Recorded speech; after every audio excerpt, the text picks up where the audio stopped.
It happened at Dallas's elite restaurant, Showdown, the place where millionaires flash their money and pretend to have class.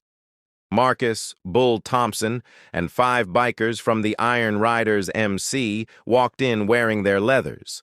The hostess wrinkled her nose. I think you're in the wrong place." Bull smiled politely. "Reservation for Thompson, party of 6. "There must be some mistake," she insisted. "No mistake," Bull replied. "It's my daughter's engagement dinner." At that moment, Richard Blackwell III looked up from his $1,000 bottle of wine. He was the kind of man who thought money bought respect, owner of half the office towers in town and an ego twice as tall. "You're polluting my air," Blackwell sneered.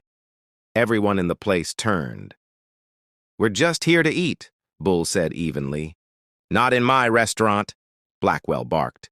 "You don't own this place," one of the bikers, Rex, shot back. Blackwell smirked. "I own the building and the loan, and probably the city block you rode in from." He stepped close, his security guard shadowing him. "Look at you clowns," he said. "Probably criminals and junkies." Bull's jaw clenched. "Sir, we're veterans just trying to have dinner." "I don't care if you're the Pope," Blackwell said. "Trash doesn't eat where I eat." Just then, Bull's daughter Emma walked out of the restroom in her best dress. "Dad, what's going on?" she asked nervously. Blackwell looked her up and down with a grin that made everyone's stomach turn. "This pretty thing is your daughter? Guess she got her looks from her mom, definitely not from you animals." "Don't talk to my daughter," Bull said quietly. "Or what? You'll prove me right by hitting me?" Blackwell mocked.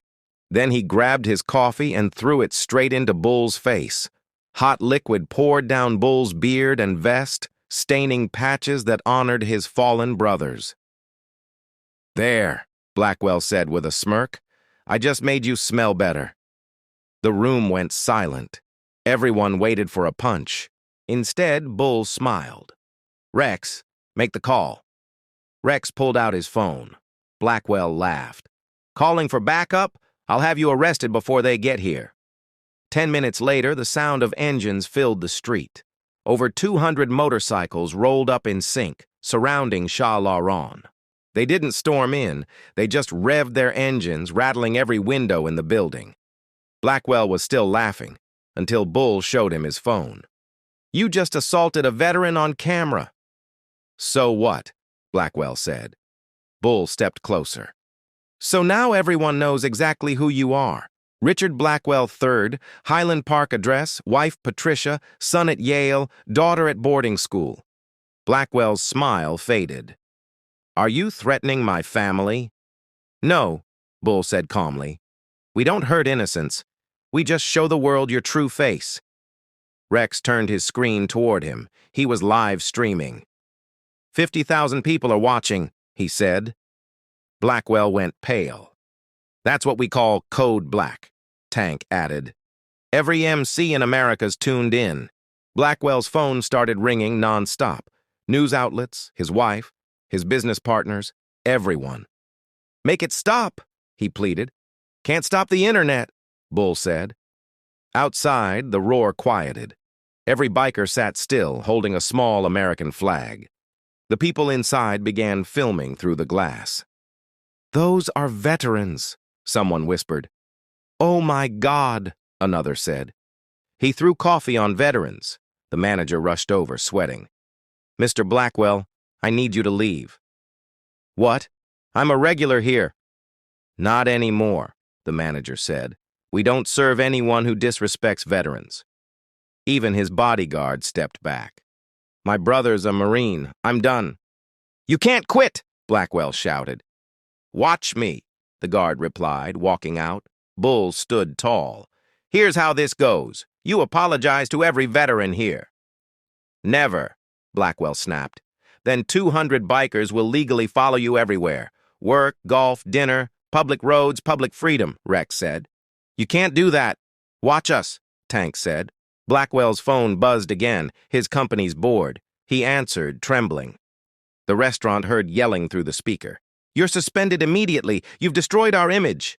He dropped the phone, his empire collapsing in real time. "Please," he whispered, "just make it stop."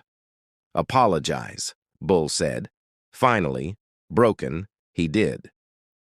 "I'm sorry," he mumbled. "Louder," Bull said. "I'm sorry for insulting veterans," Blackwell cried. "And," Rex added, "and for throwing my drink." Tank crossed his arms. "And for calling us animals." Bull nodded to the window. The bikers outside started their engines and rode off quietly, one by one. The live stream ended. Within hours, the clip hit 10 million views. Meme title: How to Ruin Your Life in 20 Seconds. Emma's engagement dinner resumed in peace. The restaurant covered their bill and donated 10 grand to a veterans charity. The Iron Riders became legends, heroes who destroyed a billionaire without throwing a single punch.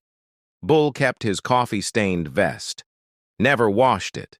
When asked why, he would smile and say, "It reminds me that real strength isn't about fighting back. It's about letting a man destroy himself while the world watches." A year later, Bull got a letter from Richard Blackwell, now living quietly in Oklahoma. "I'm sorry," it read. "You showed me what real honor looks like. Brotherhood, not power. Strength, not ego.